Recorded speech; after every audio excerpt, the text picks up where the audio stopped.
सरकारी उच्च प्राथमिक विद्यालय खलियापाली ठारे विद्यालय स्तरीय वार्षिक क्रीड़ा उद्यापित। आज सरकारी उच्च प्राथमिक विद्यालय खलियापाली ठारे 2 दिवसीय विद्यालय स्तरीय वार्षिक क्रीड़ा विद्यालय प्रधान शिक्षक श्री लोकनाथ दास अध्यक्षतार उद्यापित हो जाइछि।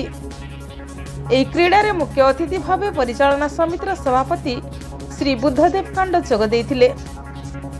ए उद्यापनी क्रीड़ा समारोह आज सकाळ 11टार आरंभ होइतिला। गतकाली रही जाइथिबा अवशिष्ट खेलगुड़िक खेला जाइतिला। सर्वमोट 50टी खेल होइतिला।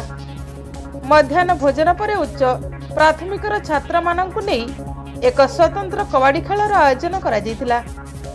एथिरे तेलनदी दल विजयी होइतिले।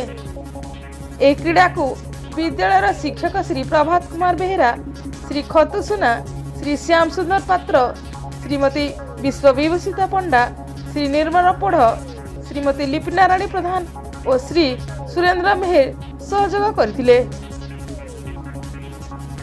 ब्यूरो रिपोर्ट, अनुष्ठान टीवी।